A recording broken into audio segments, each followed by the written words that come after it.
कहानी का नाम भूतिया कुर्सी। सालों पहले रामनगर गांव के पास के घने जंगल में राजू नामक तांत्रिक रहता था। उसे अपनी विद्या और ज्ञान पर खूब घमंड था। उसका कहना था कि वो चाहे तो सभी को अपने काबू में कर सकता है।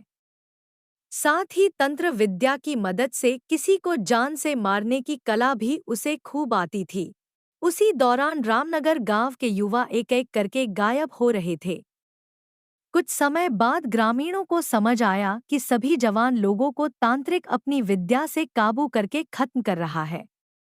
इस बात से परेशान होकर सभी ग्रामीणों ने चर्चा की और यह फैसला लिया कि वो सब मिलकर तांत्रिक को मार देंगे।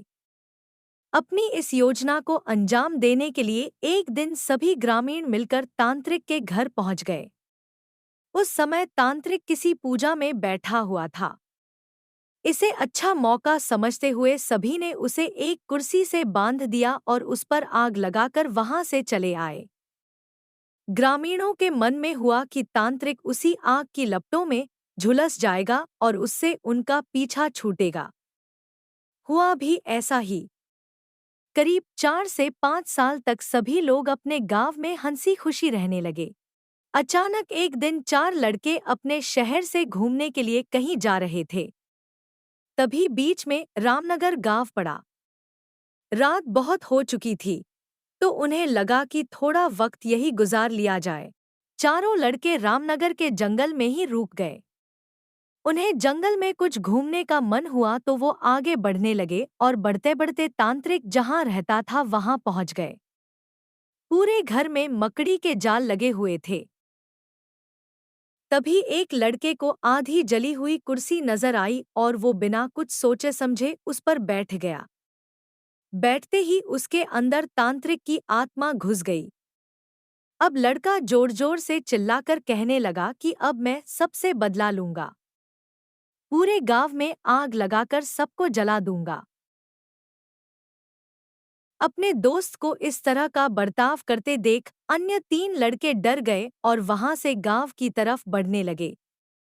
सुबह होते ही उन्होंने सरपंच से मुलाकात की और सारा किस्सा सुना लिया। सबसे पहले तो सरपंच ने उन तीनों लड़कों पर खूब गुस्सा किया। उन्होंने पूछा कि तुम लोगों को किसने कहा था वहां जाने के लिए? सरपंच को गुस्सा करते देख लड़कों ने कहा कि आप हमें माफ कर दीजिए, लेकिन हमें अपने दोस्त को बचाना है।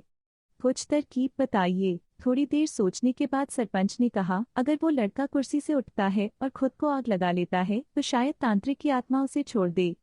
सरपंच ने ये बात कही ही थी कि जिस लड़के पर तांत्रिक का भूत घुसा था वो कुर्सी के साथ उड़ता हुआ गांव पहुंच गया। अपने दोस्त को इस हालत में देख उन तीनों लड़कों ने सबसे पहले जाकर उन लोगों से मुलाकात की जिन्होंने तांत्रिक की कुर्सी पर आग लगाई थी। उनसे बात करके सभी लड़के उन्हें अपने दोस्त के पास लेकर चले गए। जैसे ही उनके दोस्त के अंदर बैठे तांत्रिक ने कुर्सी पर आग लगाने वालों को अपने सामने देखा, उसे बहुत गुस्सा आया। गुस्से में तांत्रिक कुर्सी से उठा और उन लोगों पर हमला करने लगा। तभी उन तीनों लड़कों ने तांत्रिक की उस कुर्सी पर आग लगा दी। कुर्सी पर आग लगते ही तांत्रिक उनके दोस्त के शरीर को छोड़कर चला गया। कहानी से सीख, जीवन में हर काम सोच समझकर करना चाहिए। साथ ही दूसरों की सलाह पर अच्छे से काम किया जाए तो समस्या से मुक्ति मिल सकती है।